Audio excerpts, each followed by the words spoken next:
All right. Well, hello, everyone. This is going to be a talk. Mostly, I put it as an interactive. So if you have any question in the middle of the talk, please feel free to ask me questions. We have enough room to, I believe, accommodate all the questions. If it is getting too much, I will tell you to let's do it at the end. But there should be enough room. So this is going to be an introduction on Markov decision processes and essentially reinforcement learning and dynamic programming.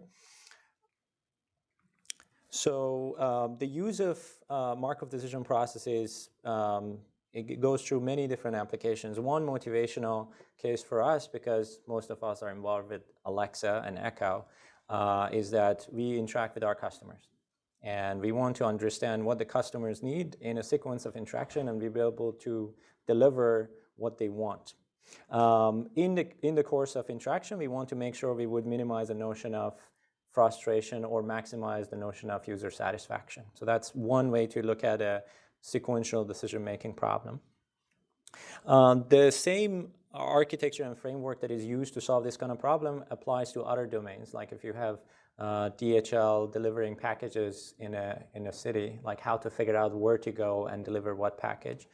I'm pretty sure most of you heard of the AlphaGo by DeepMind, that it's again a game of sequence of decisions that you have to make in order to put the stones down on a board in order to beat the opponent.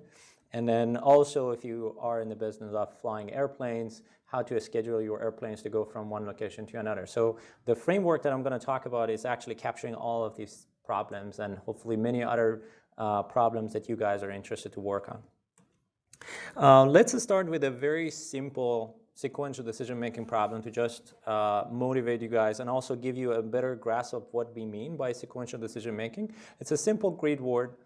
You have a robot which is down over here, and the goal is to grab this cookie. And the agent wants to basically make that happening as soon as possible. And we have two areas over here that these are like bad areas. If you go there, you basically disappear and you die. And to draw some distinctions for those of you in your mind would say that this is a path planning problem, so I can use an A star. One of the main differences is that this is a noisy environment. So if you move forward, you don't necessarily go forward. There is noise involved in the room. The action is like up, down, left, right. So a potential scenario for the agent would be something like this. Start moving in the map and wanted to go up, and it didn't, and it moved down, and then went there, and it died. So something that we would like to happen after the learning is that we go in different locations. If, for example, the noise pushes you bottom, you figure out that you don't want to go forward because you're going to die, and you basically go and grab a cookie. So if we have this sequential decision-making problem, after the learning happens and after we realize how to solve this optimally, that would be a potential trajectory when everything is done. So this is basically, the talk is going to be, if you have a problem like this or any sequential decision-making problem, how do you get to this solution? So I talk about the motivation. The rest of the talk is, I'm going to talk about the problem. How do we formulate this problem in a formal framework, which is going to be MDPs. We talk about how we solve MDPs, and then I would talk about the extensions of what's happening in the world out there. So a Markov decision process or an MDP is defined by a tuple of 5 elements. States, actions, let me actually hover my mouse. So this is states, actions, the model of the word, this is the transition probabilities, reward, and gamma is a discount factor. We talk about each of them separately. But the whole framework is that you are an agent, you want to make a decision at any given point. So you are in a state ST, so these are the timestamps underneath. You are a state ST, you want to figure out what to do in the current state, and you have a policy which is represented by pi. So pi is a function that maps each state to an action from domain S to the board A. And you take an action at a state at a time t, so AT is the action that you select, and you send it to the ward. So ward can be anything. It can be your customer, it can be your domain, or it can be like your car you want to drive and see what happens if you basically turn left. And the ward sends you 2 things back. What is the newest state of the ward after you took that action? And also, what is the corresponding reward for that specific action? So this is, think of reward as a scalar value, or in the example that I showed you, think of it as a cookie. So let's go through each of these elements of the MDP, starting with S. In the example that I showed you, it was a very simple grid word, so you can mark each of your state of the grid word with a number. So in this case, if the grid word only has 9 elements, 9 blocks, so you have 9 states, okay? And the actions are, what are the things that I can do at any given moment? In the example of a grid word, it's going to be simple up, down, left, right. And the transition probabilities tells you if you're in a state S and you take action A, what would be the probability distribution for S prime? So in this case, in a noisy environment when you're walking, if I'm sitting here and I decide to go forward, there is 90% chance that I actually go there. And then there is 5% chance that I would be pushed on sides over here. That's a specific to that example, but you can think of it for any of the domains that we are talking about, you can map it to. Then we have the reward function, which is telling you if I'm in a state S and I take action A and I ended up in S prime, how good would that be for me for every single transaction? In this case, if you go, for example, forward, you might get a cookie you quantify to, for example, plus 100, because it's a really good thing, and I want to maximize my reward. And if I, for example, come up to one of those areas that I would die, I would say, like, I would get a negative 1,000, because it's something that I really want to avoid.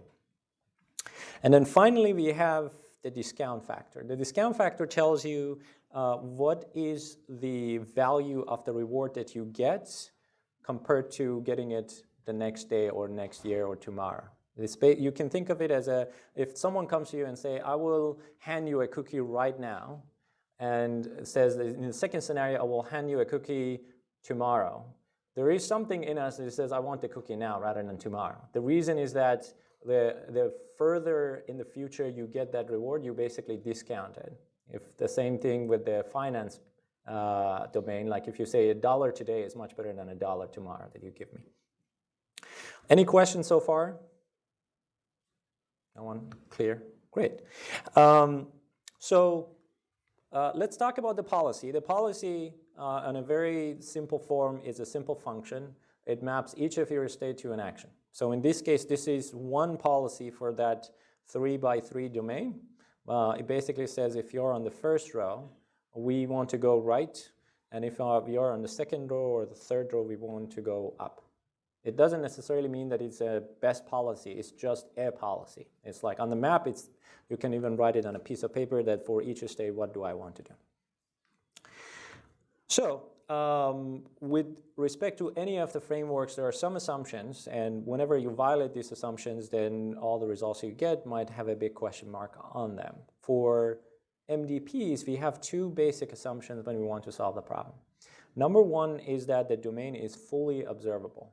That basically means that if, for example, my robot wants to move north and then ended up being left because we know there is noise in the environment, I can actually see that. I know that instead of going to a state 2, I ended up in a state 4. I can see it when I take that action. The second property is the Markovian property. That's actually why it's called Markov decision process, that the history of how you ended up in your current state does not matter. So if you were here and you pushed over here, or you here pushed over, the history is not important. If the history plays a role into figuring out what's happening in the end, given your current state, then it doesn't hold for MDPs. Any questions? Clear? Good. So now let's talk about state values. When you're in the word, so you're at state 0, you take action 0, you receive reward 1, and you go to a state 1, and this keeps going and going. So then you take action 1, and then this is going to be basically your trajectory as you're interacting with the word. So Q function defines your state action pair values. It is depending on your policy, because based on how you interact in the word, this value would be different. If you are standing close to a cliff and your policy is to jump down, you have a very different value compared to that your policy is to just look and enjoy the scenery. So it's very heavily depends on your policy. And what this summation tells you is that if I'm in a state S and I take action A, on expectation, how many discounted cookies I would get if I just keep following this policy. Then this is noted by the gamma to the power t minus 1. So every time that you look into the future, for every time step, you discount it by gamma. So the further you go in the future, the further you discount essentially your cookies.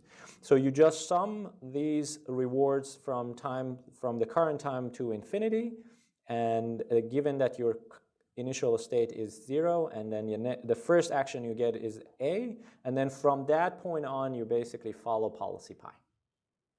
So that's the Q function. That's one of the main ingredients in solving MDPs. Is that clear? Anyone? Questions? Yes. There's a question. How do we know if history is important? Is that based on intuition, or is there a heuristic? So the question, okay, since you have a microphone, I don't have to repeat them. Often the case when you want to solve a problem, we actually get further down to discuss that more, but if you look at the situation, like you pretty much can define when you have a state, when you get the information from the word, would that be the sufficient statistics for you to predict the future? Let me go actually one step back here. So over here, if the current state that you have, so S is the state that you observe. If S is not sufficient statistics together with A to give you this probability distribution, then you are not Markovian, essentially. That's a very specific thing that you can check with your domain to see if you're Markovian or not. For example, a non-Markovian situation would be you're walking in a maze, and often the case when you're in a maze, they don't number different parts of the maze. So you have to use the visual cues to see where you are. But there are parts of the maze that they're similar to each other. Like you see a corner which is similar to another corner in the maze. If your observation is just a visual, that is not Markovian, because given that you see a specific corner in the maze, you can be in different locations. It's not specifically to one specific location. And if your state is a physical, like a X and Y coordinate location, then you are not Markovian in that domain. The same way if you're in a room that has colors, but you don't know exactly where you are. Okay. So we talk about this, state values. Okay, and then the V function is essentially the Q function, but in order to have a shorter form, we're actually going to use it. So if A also comes from policy pi, we can absorb it and say the value of a state under policy pi would be Q of pi S. Instead of writing A, I can now write pi of S, because I know A also comes from policy. Right? I see some confused faces. If you have a question, raise it. It's okay. We have enough time to discuss them. Okay. So essentially, Q and V tell us if you're in particular state, how much discounted cookies you basically expect to receive in the future if your policy is fixed, and we know that policy is. So the problem we want to solve, when we say we want to solve an MDP, is to find pi star.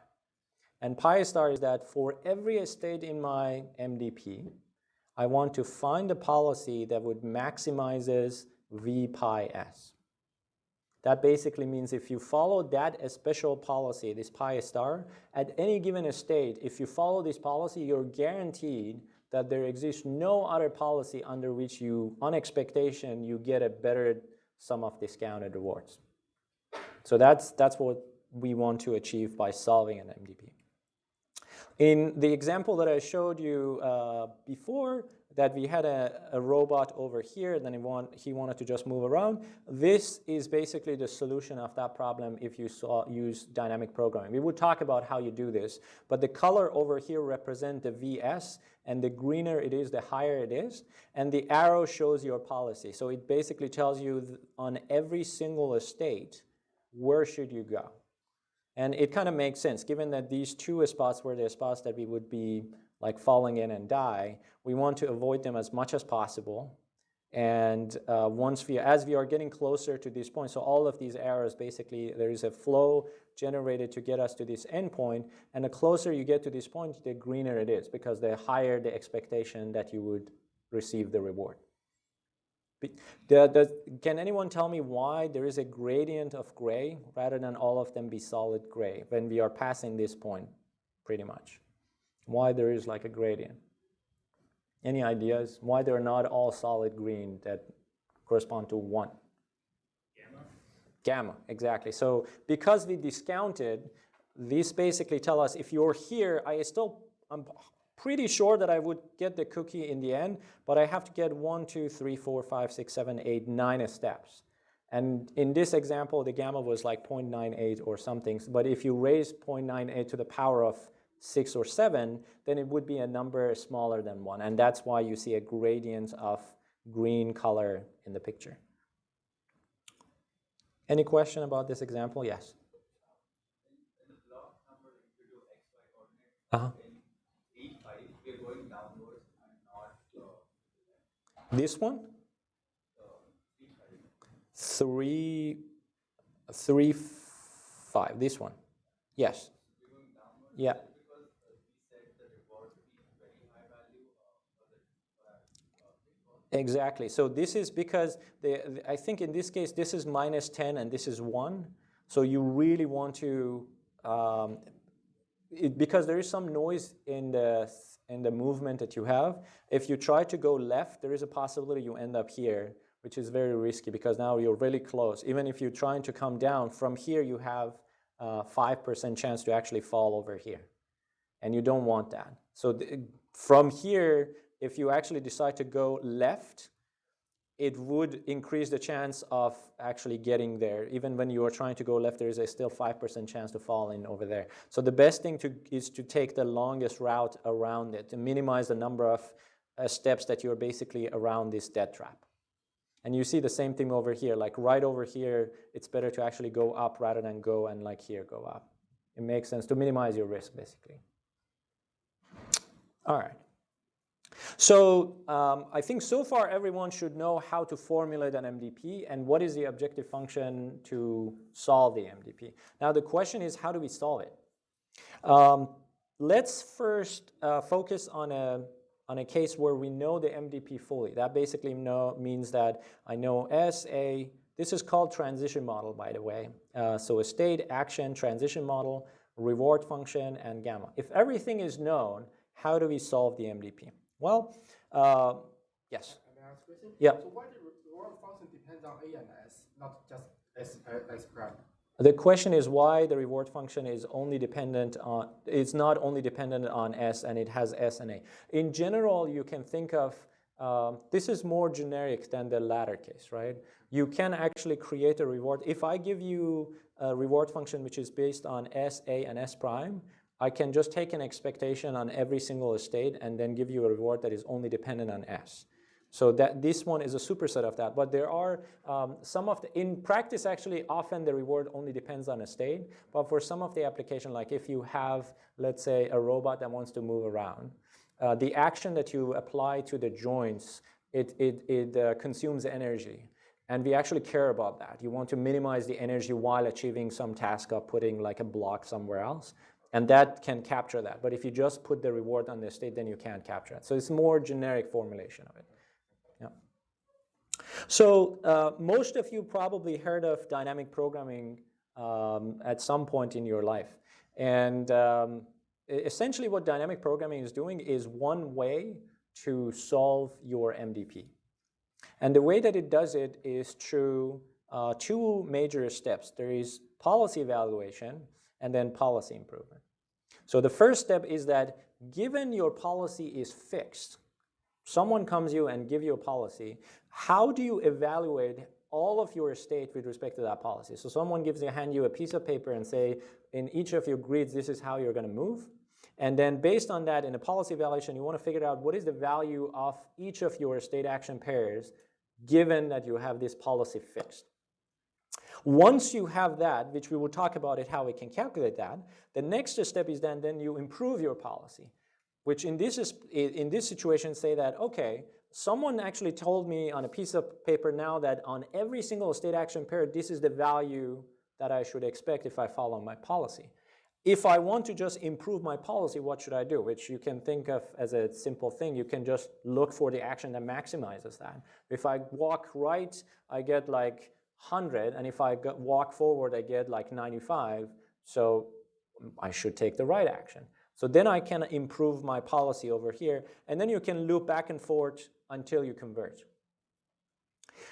And there is actually very nice guarantees that this will converge. We will talk about a couple of like policy evaluation techniques. And if you have a finite state MDP with finite action, if you do this thing, you're guaranteed to come up with the optimal solution to your problem. So two popular techniques that are out there in terms of dynamic programming are policy iteration and value iteration. The first one that I talk about is policy iteration. It's easier, I would say, to understand. So the Q function, what we talked about and showed before was the fully expanded version that you look at the sum of discounted rewards as time goes to infinity, and you collect all of them on expectation. This is a compact representation in a recursive form of the Q function. So we basically say that if you take a state, in a state S, you take action A, and then you follow policy pi, the first thing that would happen is that you have a probability distribution to end up in different S primes. And this is what this guy captures over here. This is actually expanding the expectation. And then every time that, if you ended up in a state S prime, so I get the reward corresponding to that, and then I can add the gamma times the value for the rest of it. Okay? This is pretty much like the first main crux of solving MDPs. It's not clear, like, do ask me that why this is the case. But if you actually expand this, so this part, the first part, is going to be just the expectation, essentially. And the second part is the reward plus gamma, the rest of the value of S prime and the action that I would get from there. And I know that I would follow policy pi, so all I have to do is to ask policy pi, if I'm in a state S prime, which action I should take, and this would give me. If you expand this Q again with this thing, and you keep expanding this, you essentially would recover expectation or the sum of the discounted rewards that you would get. But notice the policy is fixed. That's why we can do this. If you actually write this equation for all of the state action pairs that you have in the words, for now, let's assume there are a finite number of them, so it's easy to essentially write this equation. The P and R are known, gamma is known, Q is not known, so we want to solve for QSA, which is the unknown over here and then the unknown over here. And if you write it for all the state action pairs, then it becomes a linear equation that you can solve. And that's exactly how policy iteration does that. It's going to be, if number of actions is small, which often in practice is, the bigger factor is S, then you have to invert essentially a matrix to figure out the solution to your linear equation, which is cubical in the number of states. So then once you're done with this step, you have the value corresponding to all the state action pairs under fixed policy pi by exerting S cubed calculation.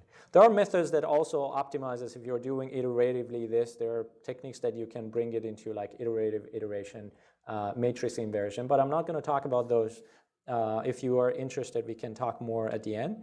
But in general, it's a very costly calculation. Like if you think of S as being in real problem that we care about, S can be in order of millions or billions. Then this number becomes really big. So once we do that, we go to policy improvement, which is a very simple step. Now that I have my Q function for each state action pair, I can loop through every state action pair and say which action would actually maximize the outcome that I would get. And I can pick that to become my new policy. So I have a sheet that has a mapping from a state to actions. And for each of the states, I look at all the state action pair values, look out which one would maximize that. And now on sheet and the policy sheet that I have, I just put okay, in state 1 now I have to take action 2 rather than action 3 that I was taking before. And I'll loop through that, and this would update my policy to be a better policy. And if you keep doing that, you will converge based on the principle of optimal control. You basically solve your MDP. One a specific thing about this policy iteration algorithm is that before we take a look at our value, before the policy improvement, we spend a lot of time to exactly figure out what the value of every single state action pair is under the current policy. And if your current policy is a crappy policy, you still spend a whole lot of time to figure out what the values are. And the value iteration technique is the one that is trying to circumvent that. So the main difference between value iteration is that instead of solving your whole policy evaluation for the whole state action domain, rather than that, just focus on a single state. So for a single state action pair, I can write it, which is this is going to be the thing that I have over there. But now notice that I would say that for every state action pair, look at all possible neighbors that I have. So P, S, S prime. S prime is all the state that I can reach by taking action A, and then calculate what I would get from the immediate reward plus the standard value of maximum Q S prime A prime. So I would just trust my existing Q function rather than saying that, oh, this is not unknown. I just use it as an approximation of what's going on out there. So I don't have to write the rest of it, right? This is going to be a summation going to infinity, basically, as time goes to infinity. But rather than that, I have currently a Q function estimate. I just trust that. And I back up. This is actually known as a backup operation in MDPs and reinforcement learning. I basically back up this value into my Q function. And a lot of you guys, maybe you knew it at the time or not, but a lot of the coding exercises you did before when you want to solve a problem using dynamic programming, you were actually doing this, exactly this algorithm. So on each step, you improve the value of a single state action pair at a time. And the computation is just order S per state. This is why we have like a star over here. So for every state that you go, you basically look at all the neighboring states that you can reach with every single action, figure out which one would be the best. You basically back up the values and then also update your policies, exactly like before. Yes? Very good question. So for the policy is basically a collection of state action. It's just like one action per state. There's no multiple action you can take with some. Ah, I see.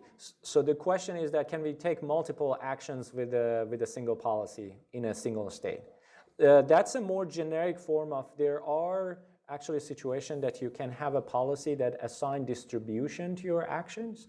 There are a lot of actually algorithms like actor-critic family, they do something like that, that rather than saying that in every state what the action should be, but I believe there is a proof, at least for finite state and finite action MDPs, that if there exists an optimal policy, first of all, the optimal policy is not unique. If you look at like a maze solving problem, there can be two solutions to give you exactly the shortest path to the exit, for example. And either of those can be an optimal policy. And if you, in the beginning, like you have a choice of going left or right, and you say, I flip a coin and like, you know, with some distribution, I just pick that action, you are still an optimal policy. You're following an optimal policy. But if you have a situation that you have a non-deterministic policy that is optimal, you are guaranteed to have a deterministic policy that is optimal, right? A follow-up. Obviously, this depends on your initial convergence. Does it depend on sort of your initialization value of your policy when you, because you're doing iterations? Yep. So how do you initialize? Yep. So the question is that whether the convergence depends on the initialization or not. And the second question was that how do you initialize it? First question, regardless of your initialization, you are guaranteed to converge, but it can take longer or shorter time before you converge. So initialization matters in the sense of how quickly you can basically get to the solution.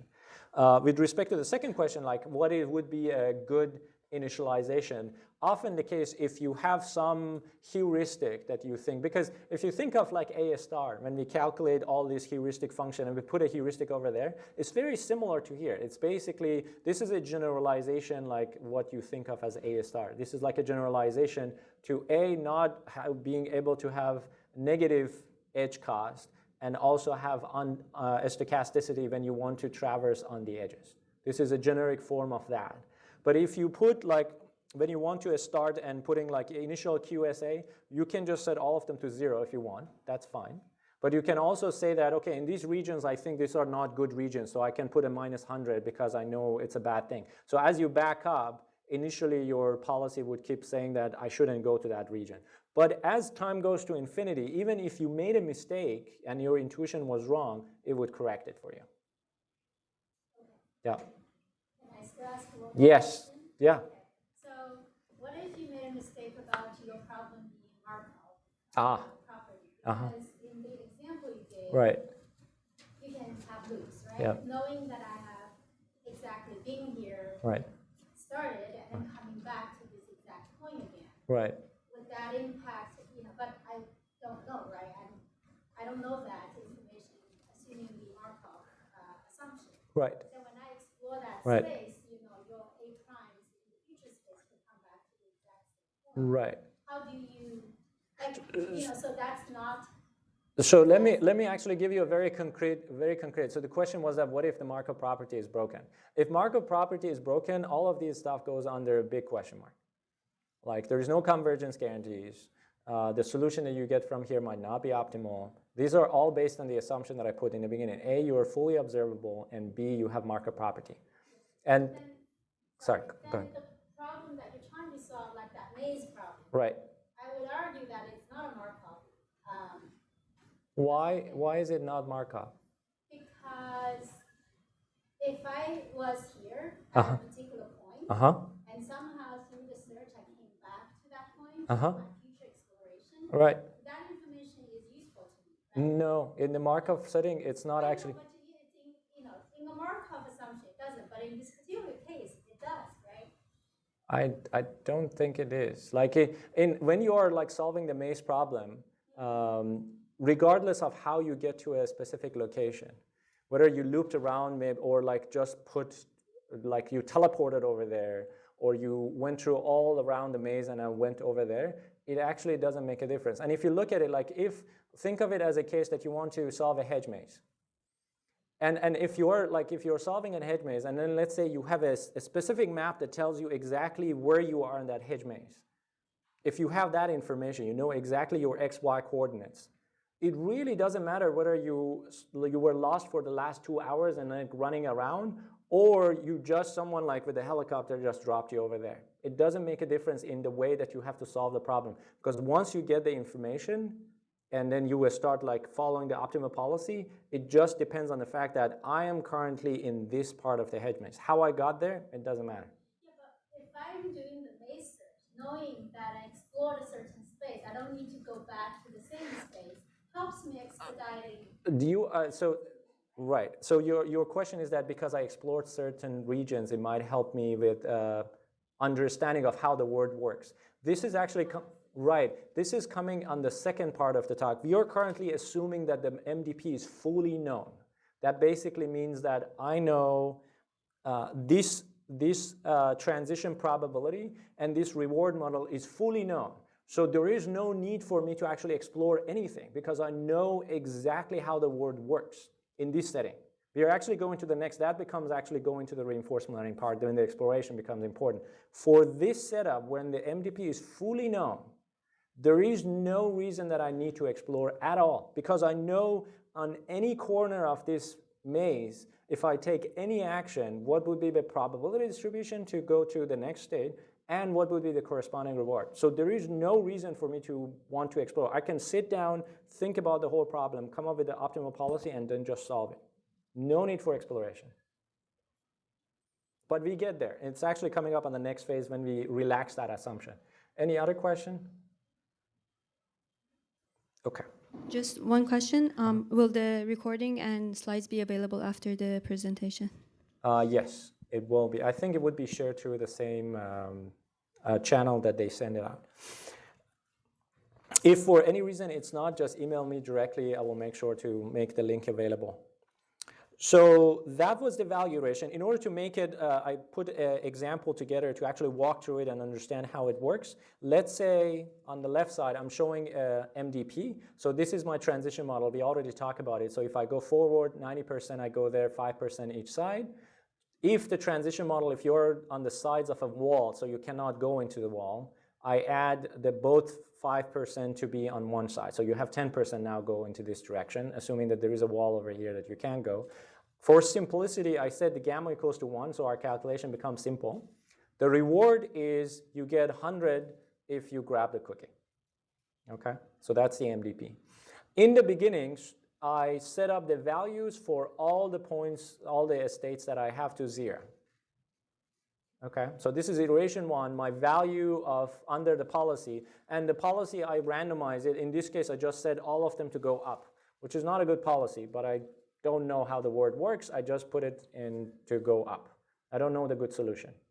So given this, now I want to do value iteration. The first thing that I want to do is that for every state, I would look at all possible actions that I can take and all possible outcome from those, and then back up the values. For majority of the states, you would get 0 again, right? Like for example, if I'm here, if I go right or up or down, there is nothing to back up because the reward, I don't get any cookie in the middle of this interaction, so I get 0. And also the values that I currently have from there is also 0 as well.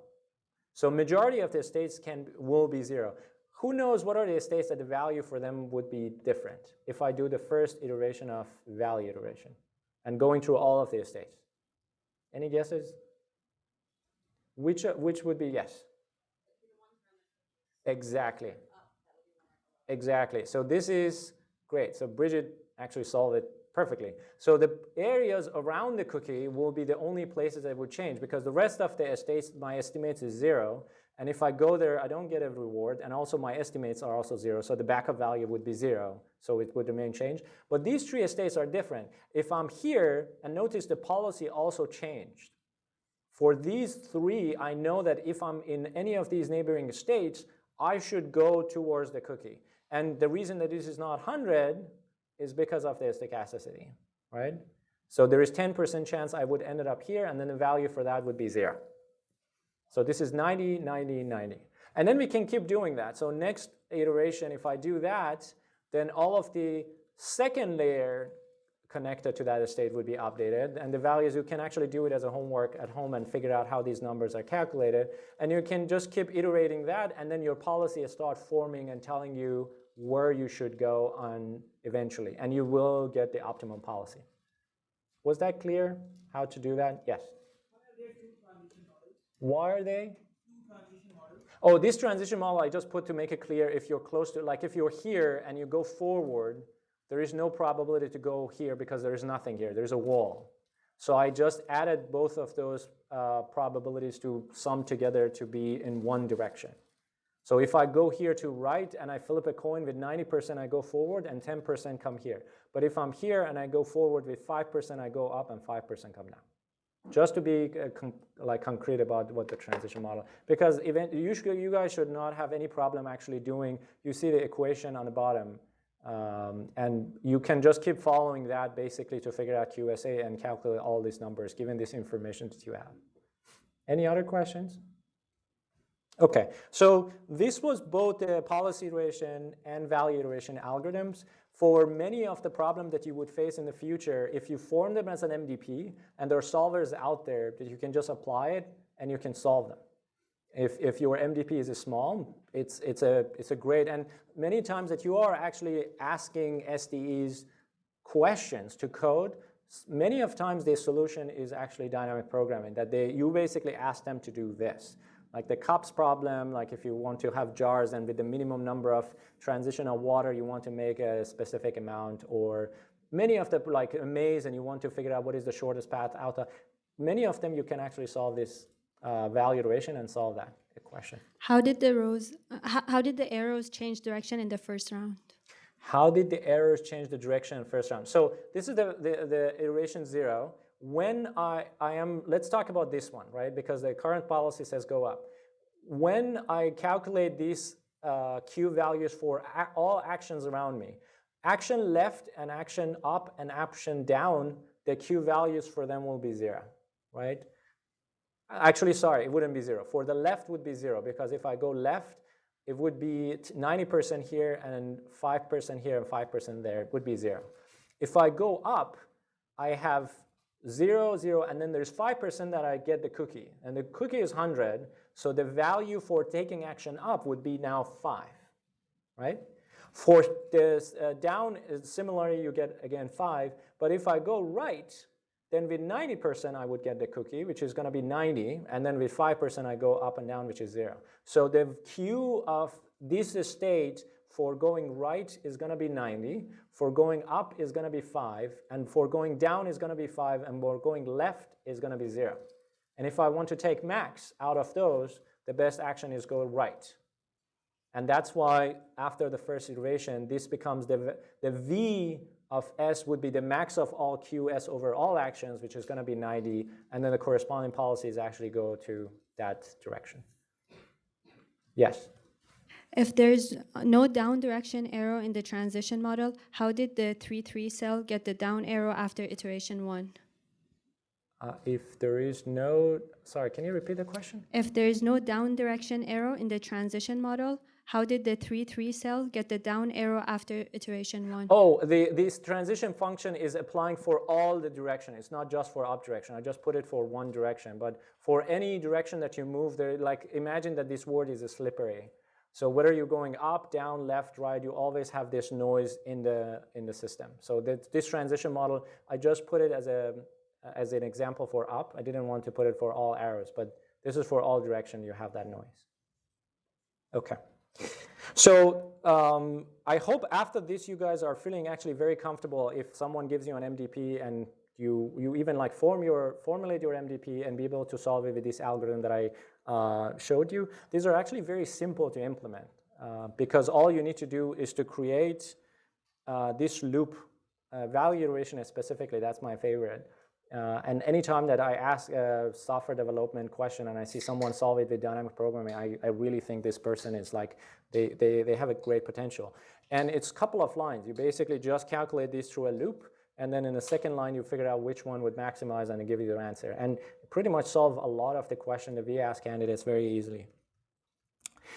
So now it goes back to Chao's question that what if we don't know the model of the word? What if we don't know if I am in this state and I take an action, what would be the posterior distribution over all the states and what would be the reward function? And this is what brings us to reinforcement learning. So in the reinforcement learning case, now a problem becomes harder because all that we see is going to be streams of interactions with the word, but we don't know what's happening in the word, why word gives us a specific state. We don't have the P and R on our side. We don't know that.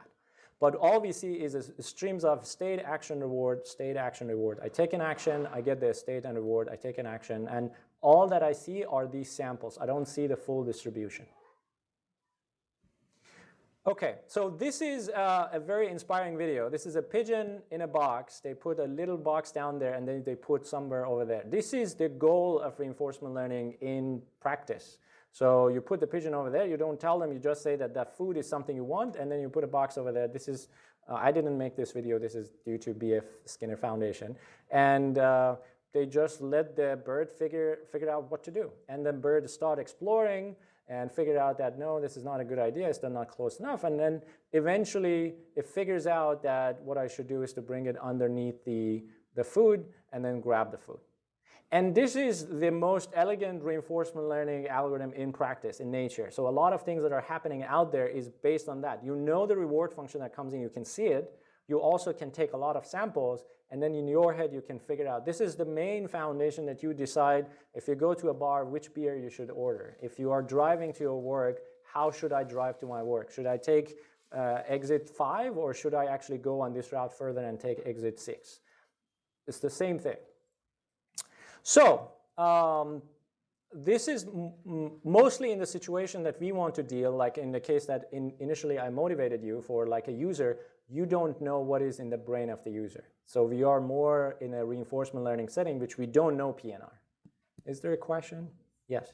What if the reward is not constant or defined, but something that is continuously obtained through the course of time? Reward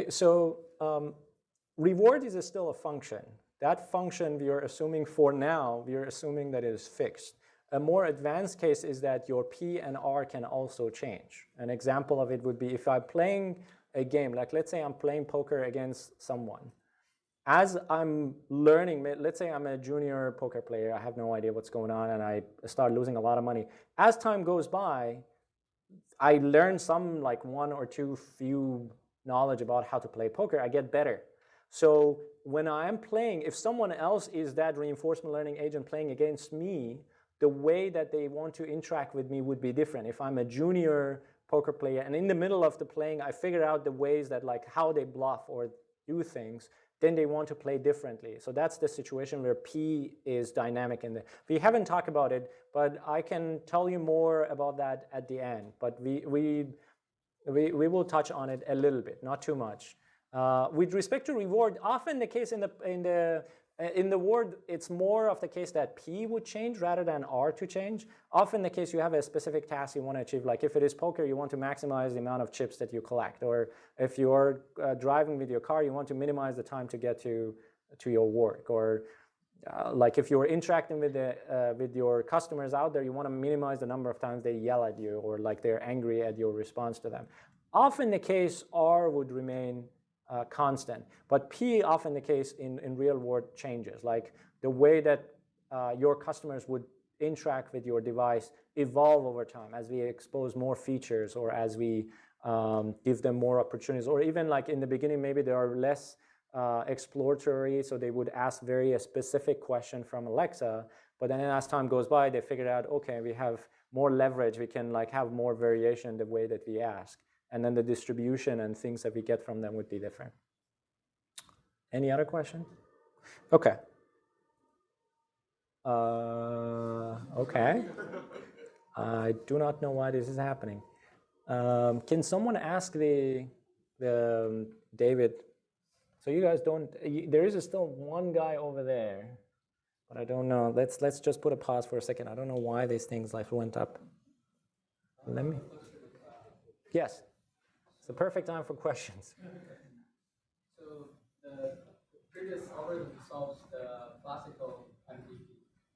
It's also expectation maximization. How is philosophically that compared to the EM? Is EM a case that the state is uncountable, like continuous, because Gaussian mean invariance assumes it's not discretized.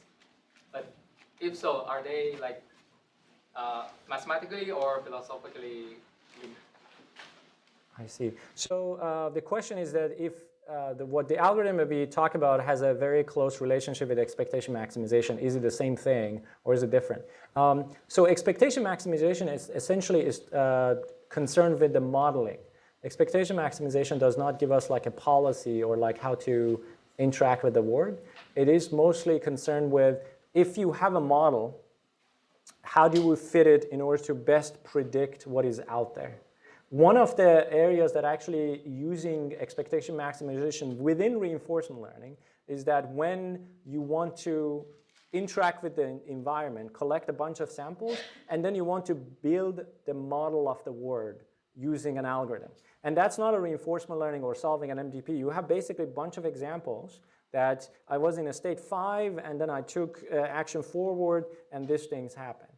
Okay? And then that would go basically in the area of supervised learning techniques, that I have a bunch of samples, I want to fit a model to it.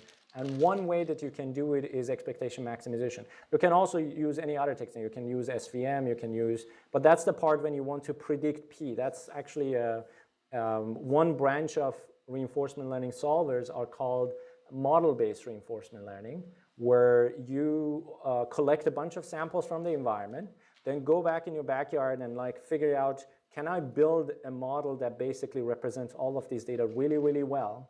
And then when you are in the case of reinforcement learning, you can actually switch back yourself to the previous case when you have a fully known MDP. Then you can apply dynamic programming, all of these stuff to it, and you get an approximate policy, and then you can go to the real world and see what happens. And this is very common. And for building your model, you can use expectation maximization, you can use SVM, you can use any machine learning techniques, because that's a given X and Y's, how can I build something to predict those for me? And you can make that also for, there is another, I think we are getting back our screen. There is another branch in reinforcement learning which is called inverse reinforcement learning. The main concept over there is that your reward function is not very obvious. But you see someone walking in the world doing stuff, and then you can put some assumptions over it in order to infer what the reward function is. And then again, you can use like all of these like supervised learning algorithm to estimate that. But by itself, expectation maximization is not concerned with respect to giving you a policy that maximizes or minimizes a sequence of rewards or frustration over the long run. It's just a supervised techniques that given X and Y's, how can I best capture that for you?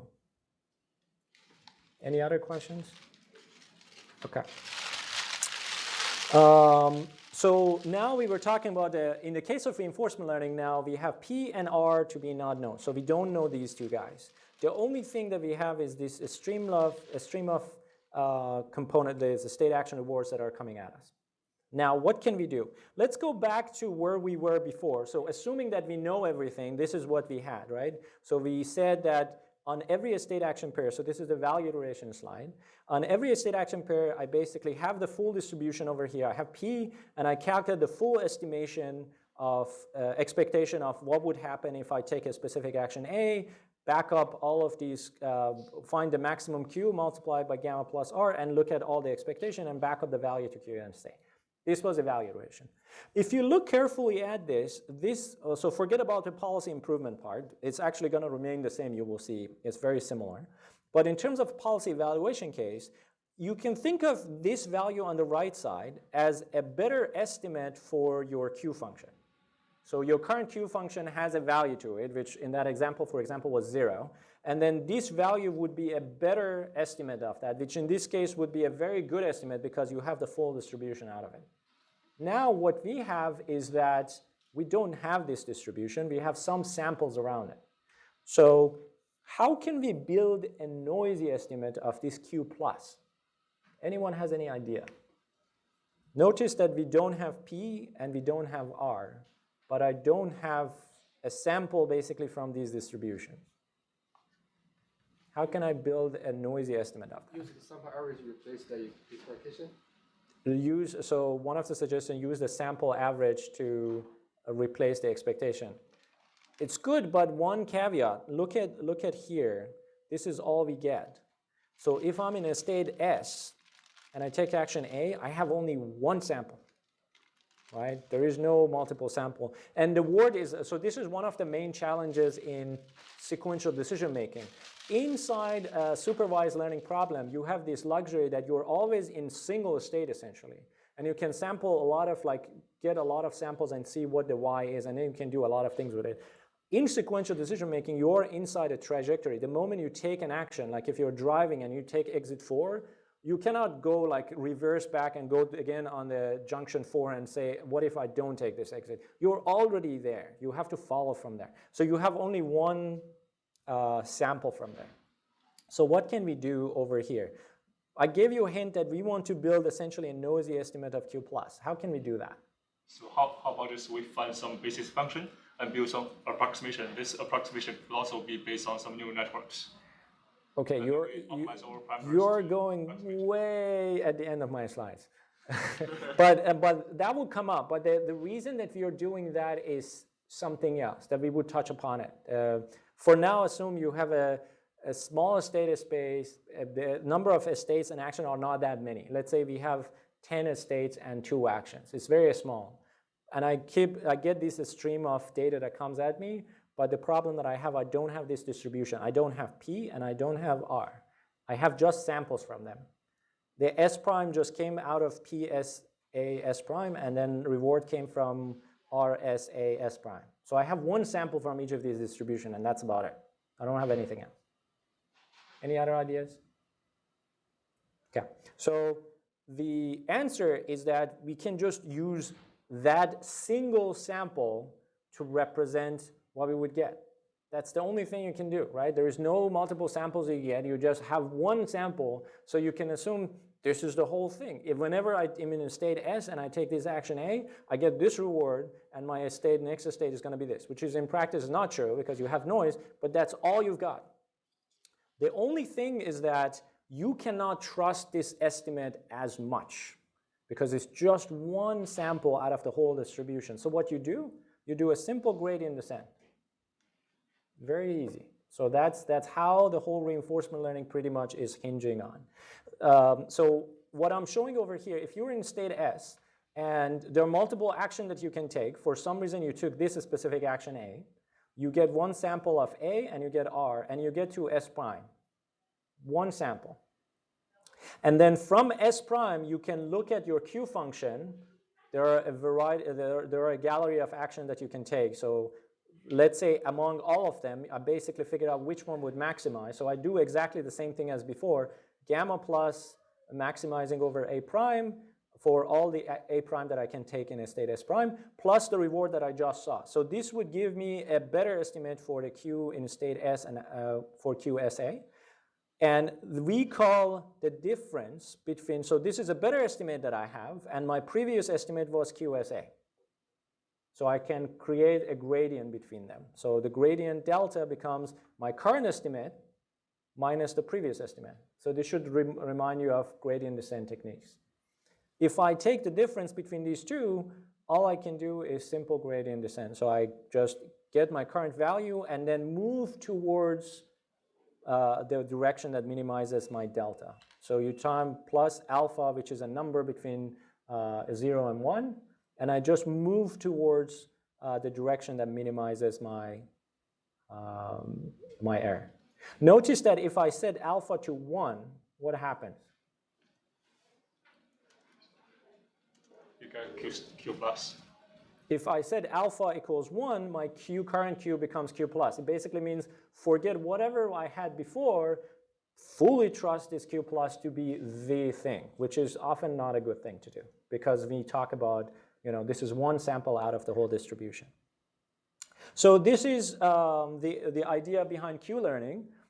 We have a similar algorithm which is also called, let me actually finish the policy improvement part. So this is a part that actually Chow asked the question, when now I'm following this thing, if I only do this part, which is get in every QSA, take the action that would maximize my QSA on every single action, that is actually going to break my learning. Does anyone know why? When I was talking with Chow about this, I gave a couple of hints why that is the case. So I cannot do this. Previously, we were just doing this, right? Let me see if I have it right. So previously, what I would do is to just, for every state action pair, I would just get the action which would maximize my QSA on any state. But now I say that you cannot do that. If you do that, it's a bad idea. And what I'm here showing is called the epsilon greedy algorithm, which means that most of the time, epsilon is a small thing, let's say 5%. So 95% do the best thing that you think with respect to your Q function, but with 5%, you want to take a random action over all the actions that you can take in this state. Why do you think it is important? Yes? Because we don't have all the samples with all possible actions. That's good. So Praveen says that because we don't have all the samples from the distribution, so we don't know. That's good. Anything else? Start off with a bad initialization in your policy, and the sample you have is one of the bad actions you can take. Right. And you're going to keep on enforcing this with high probability. That's also a very good answer. So Mukund says that if you have a bad initialization and you have a bad sample as well, together they might discourage you to do X. And maybe X is actually a good thing. It just happened by random that you just got it unlucky on that specific interaction. But because you always trust your cues that heavily penalizes going in that area, you're not going to go in that area anymore. So that's good. Any other intuition why we want to randomize? You want to explore in case there are rewards that are high that you haven't seen before. You want to explore because there are rewards that you haven't seen before. All of these answers are correct. In actually, this is something that happens in our daily life every single day.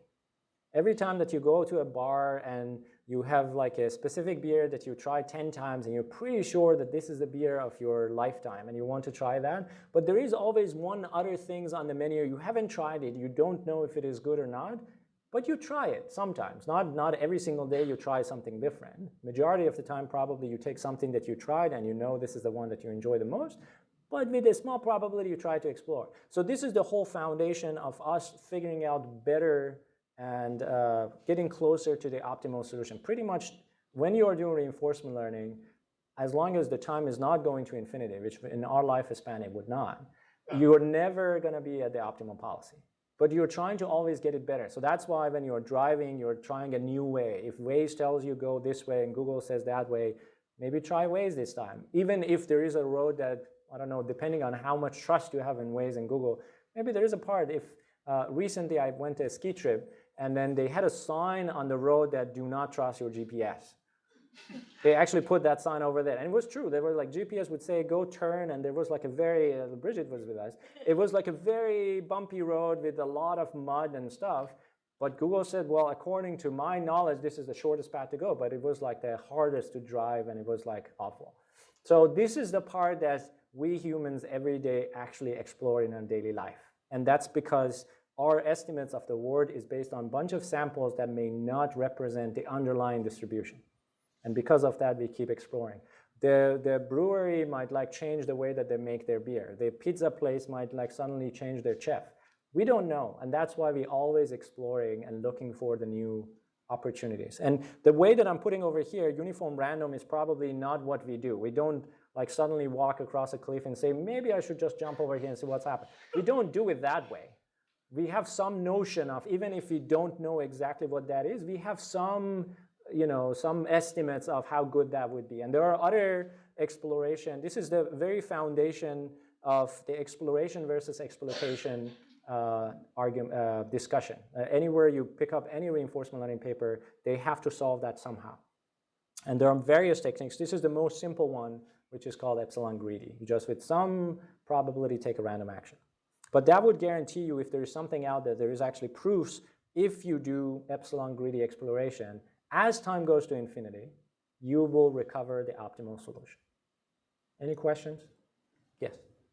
So is it common practice to start off with a larger epsilon and then decay it over your iterations? Or? Yeah, so the question is it often common to have a large epsilon and then decay it over time? Yes, in practice, some people, it's not every single paper you pick up. Sometimes they fix it to like 10% or 5% of fix it, but sometimes in the beginning you want to explore more, and then like a tempering that like you bring it down and then converge to something very, very small. From the perspective of the proofs, again, proofs, they have like a very set of like boundaries around them that you have to have finite state, and a lot of things that in practice we break them. But from the convergence properties, you always have to have a non-zero probability, and then the sum of those probabilities should go to infinity.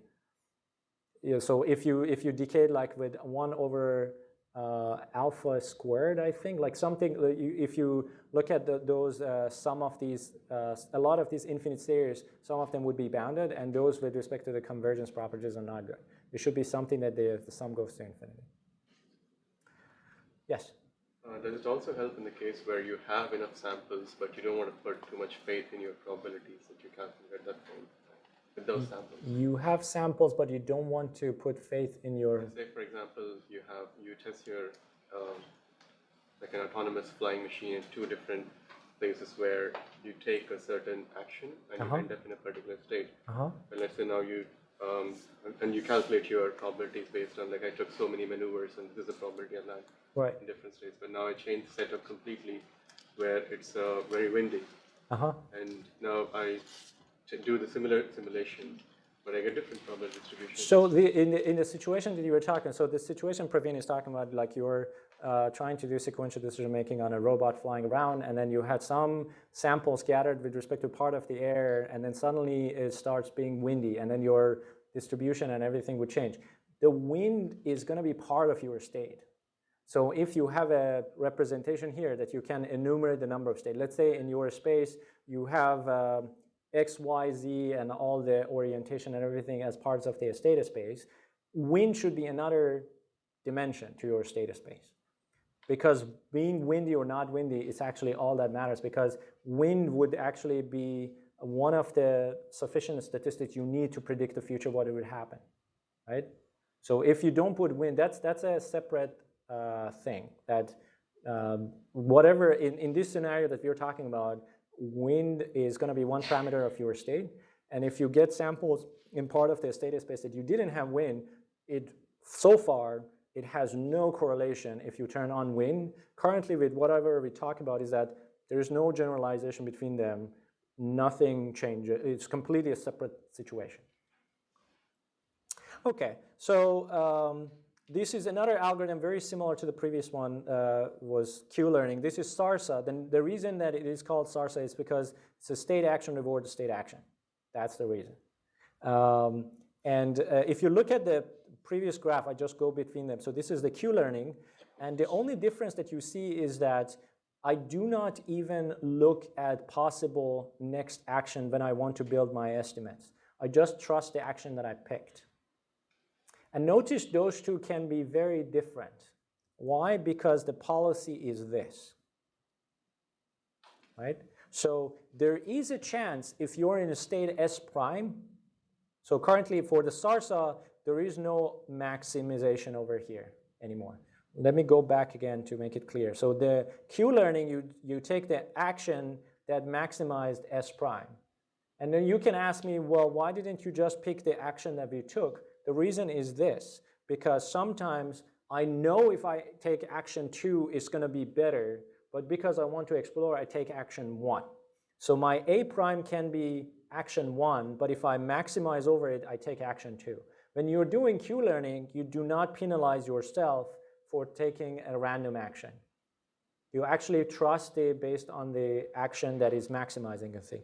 If you're doing SARSA, you actually don't care about that part. You say, whatever action I took for any reason, whether it was for exploration or exploitation, I'm going to trust that action and use that to back up the values. That's the only difference between SARSA and Q-learning. There is there is actually a fundamental difference between SARSA and Q-learning. This is like a very simple way to say how they're different, but it opens up, and if you're interested, we can talk further, and if you have time, it's like off-policy learning versus on-policy learning. But for now, I'm not going to go into that, but this is the main difference between SARSA and Q-learning. Q-learning, you maximize over here. SARSA, you do not, you just trust the action. The rest of the algorithms are exactly the same. All right, so this is a video of like a bigger maze. You have a guy over here wants to get the cookie over there. Reward is +1, you get there. There is a 10 to the -3 negative value for every step. The gamma is 0.98, transition is up, down, left, right with 30% noise, and we have 95 states. And if you run this, I use the RLPy to basically generate this. If you want, it's available online. You can actually get it. It's open software. And this is an agent that basically running SARSA, and I sped up the simulation. And you see that the green values start diffusing inside the space, and the policy keeps changing. And this is a reinforcement learning setting. We don't know these things that I put over there. The agent just grabs these samples and running SARSA over them. And you can see as the agent keeps starting from the beginning and goes to the end, eventually it has a pretty good idea how to solve this task. So let's see, it should slow down soon. So you can see that, and the reason that you see the jerky movement is because we have noise. There is 30% chance you don't go in the direction you intended. So, but if you look at this policy, it basically says if you're here, it has a pretty good understanding. There is like a little bit of glitch over here, hasn't figured it out, and then goes there, and then do there, and go there. It's pretty good, given that you have no idea. Like there is no one telling this agent that, hey, there is a cookie down there, or telling the agent that, hey, if you take an action, there's 30% noise in your movement. All the agent saw was the sequence of action that it experienced. Now, if I superimpose this, let's take a snapshot of this. This is the value function that we learned to SARSA. And then let's look at the value function if we actually solve it with dynamic programming, meaning that we had the information about the transition function and reward function, and we could just go offline, get the optimal policy, and then show it. This is going to be the solution. And you see they're not that different. Like, yes, there is like parts that you can polish that makes it a little bit better, but it's pretty good. If you think about it, you have an agent without knowing anything about the word that is in track, like in terms of the actual probability distribution and everything, it still can solve, like get to a very good solution that can solve a maze without seeing the reward function, like the reward function and the transition function. All right, so we can then say, okay, great, we can solve any MDPs that come at us. We know value iteration and policy iteration if we know the model of the word, and if we don't, we just apply SARSA and Q-learning and we are done. Unfortunately not. The reason is that the problem that you just saw had only 95 parameters essentially to learn, right? And in the real world, the problem that we want to solve is often very big. So let's go back to the initial motivation that I had. Let's say you want to now make Alexa smart the way that it's like converses, and this is a very simplistic representation of the dialogue state. Those of you who work in this space, you know this is a very undermined representation of the dialogue state. So let's say we have dialogue turns that we can count them, and it can be only 7 possibilities. We have 10 frustration level from the user. We have 10,000 possible sentences that comes at us. There's the gender of the person talking to us, and then the location of the person is one of the 4,500 cities in the world.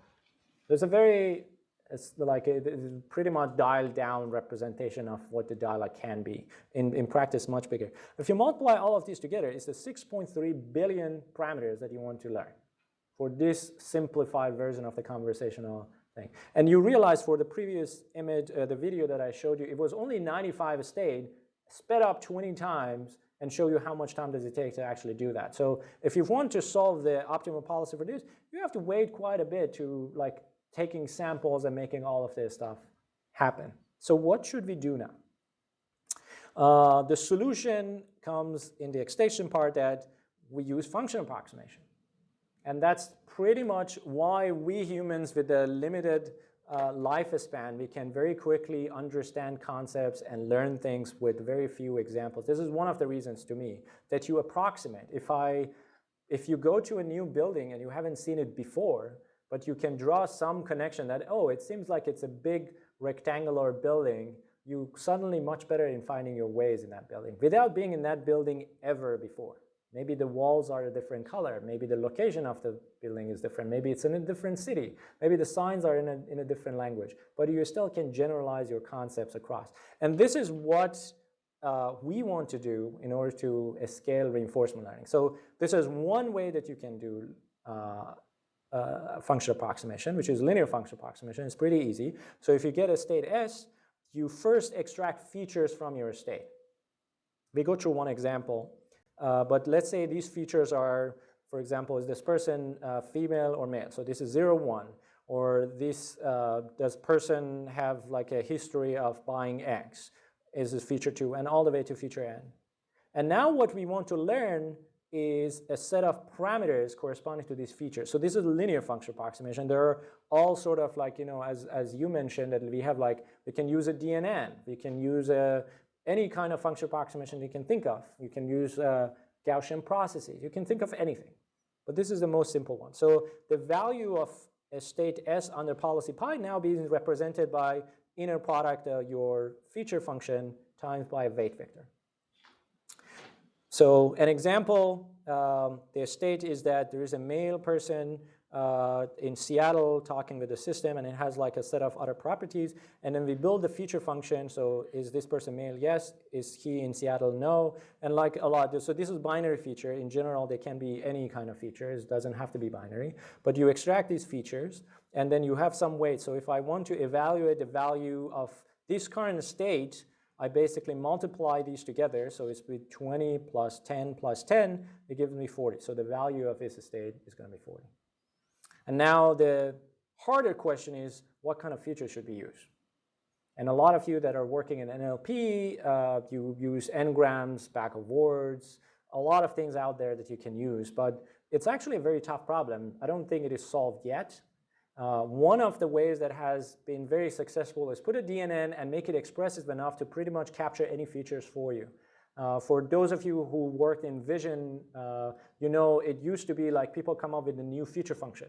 like edge detectors, and then there is like Swift or like SIFT features or something else.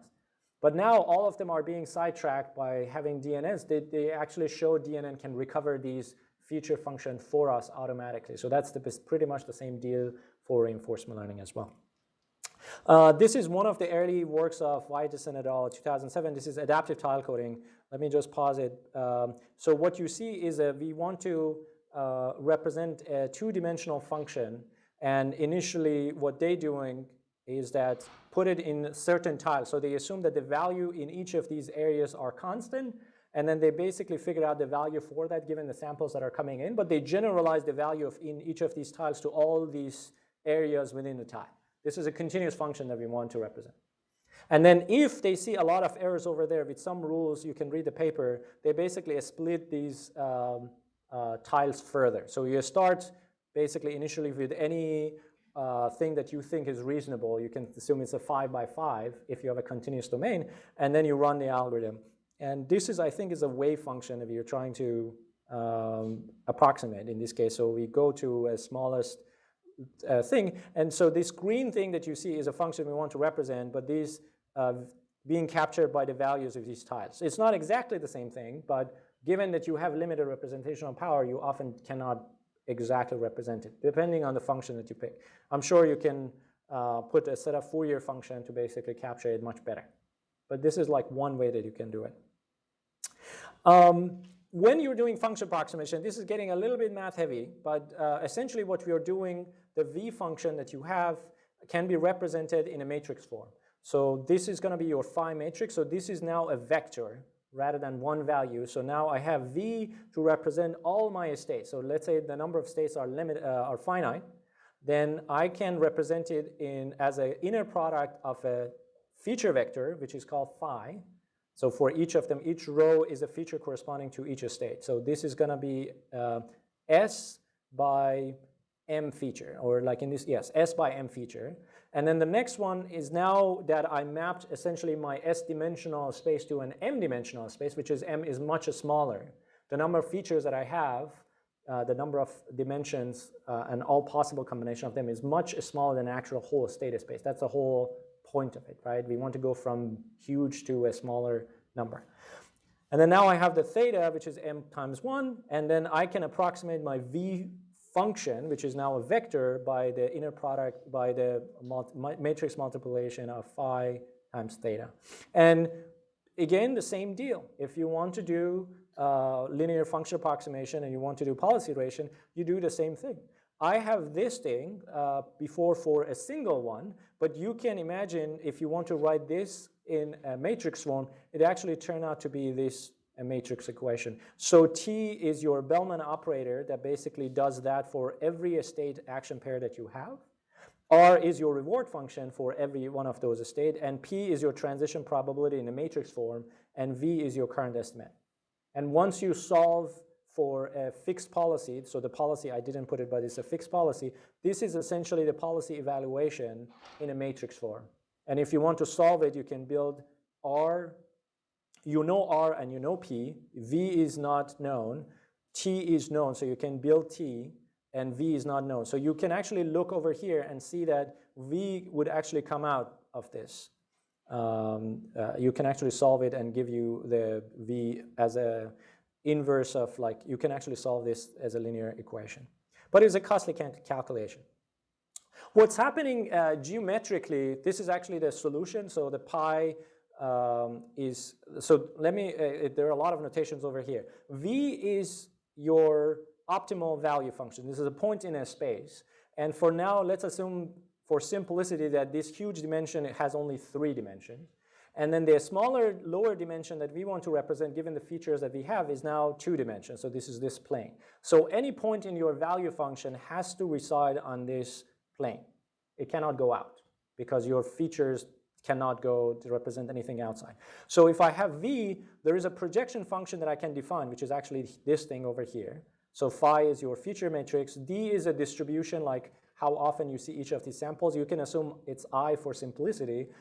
If you have your feature function, you can actually build this projection. So any value function vector that I give you, you can project it back to orthogonal projection without a space, and pi v give you the best approximate of that value function at any given moment.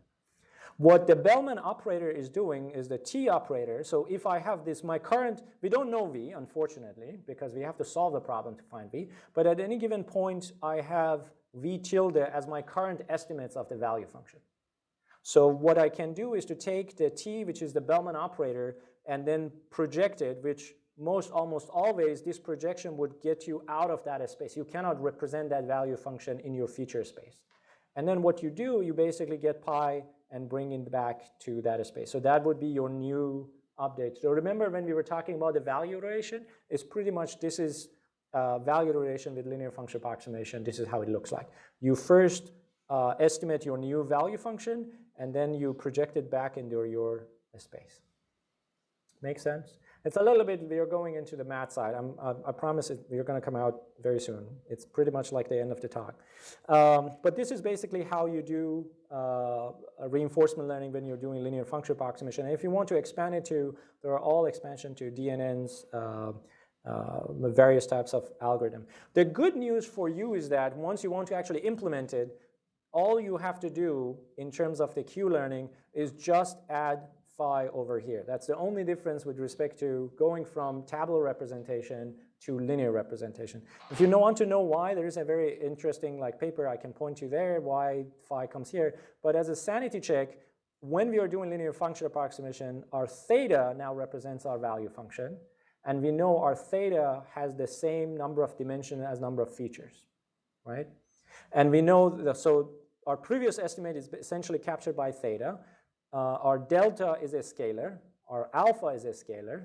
So if I multiply it by phi, so this is like having a scalar times a vector, and phi has the same dimensionality as theta, right? So this, mathematically, it just makes sense. It's not, the dimensionality of sides, they make sense. But if you want to know why, I can point you to a couple of papers.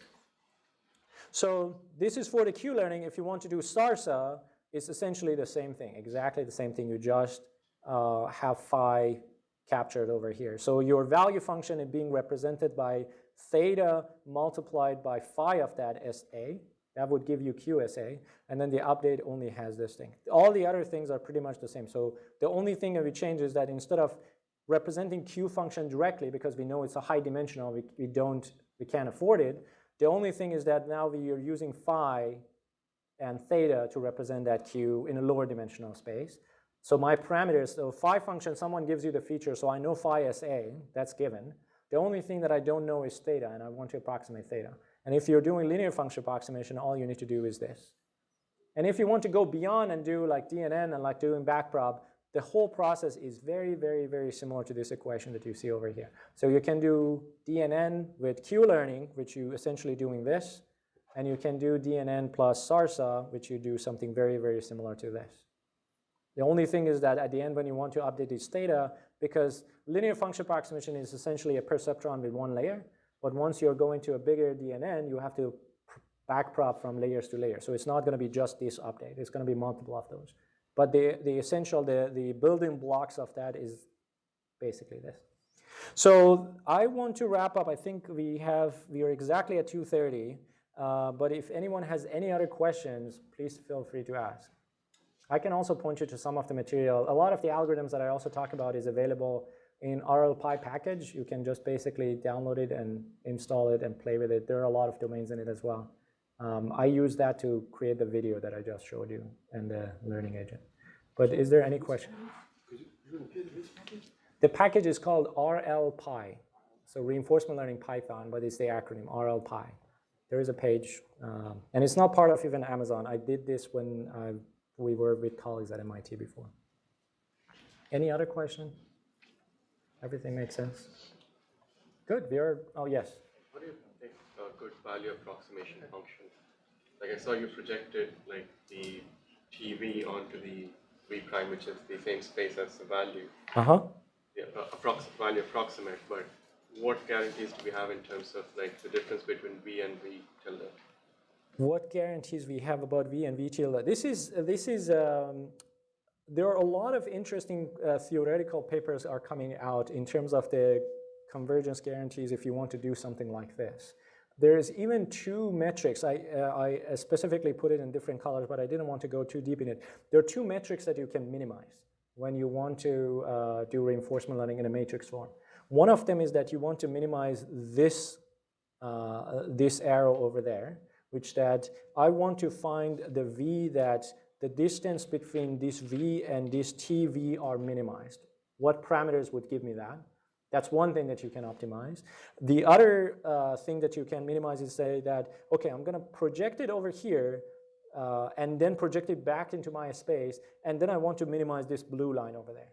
And there are two different algorithms for either of those approaches. The one that my favorite one is this one. So if you're familiar with least square policy iteration, that's basically what is minimizing over there. But there is like two camps of people in RL that some people believe that this is much more kosher in terms of doing.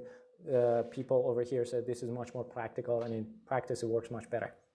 So yes, but there is like in each of those there are interesting papers that shows like the bounds. You cannot exactly say that I would converge to the optimal solution because often the case V is not in your space anyway. So then you want to minimize. You basically want to have the distance to this V to be minimized. And then there are different ways that you can talk about it. You can say that, okay, I can minimize my distance to this point because this is something that I can capture. And then the other one that you can say is that I don't care if it is capturable or not, I want to minimize my distance to this guy.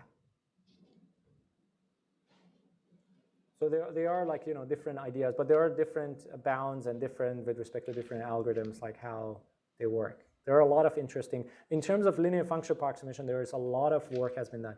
One interesting observation that I can raise is that if you're doing Q-learning with linear function approximation, there are counterexamples that shows it can diverge. So linear function approximation with Q-learning by itself. There is a follow-up paper by Rich Sutton and one of his students, Hamid Mai, that they said that if you use GQ, which is another form of it, it has a correction term, that has guarantees. But the Q-learning by itself, which is a very popular algorithm, if you use it with linear function approximation, it can diverge. In practice, it very rarely happens. I haven't seen it often in many of the domains that I ran it, but it can. So there is a counterexample that shows that if you start with a specific initialization and you keep doing Q-learning with linear function approximation, you can diverge. And this is the whole, it's not Q-learning versus SARSA, it's actually going back to the discussion of policy learning versus on-policy learning. And off-policy learning with linear function approximation can diverge, and if you're doing Q-learning. There are like some off-policy learning recently came out that they have the guarantees on convergence as time goes to infinity. Any other questions? You're a couple of minutes, 4 minutes past. So if you have any question, feel free to reach out to me by email. Otherwise, thank you for your attention.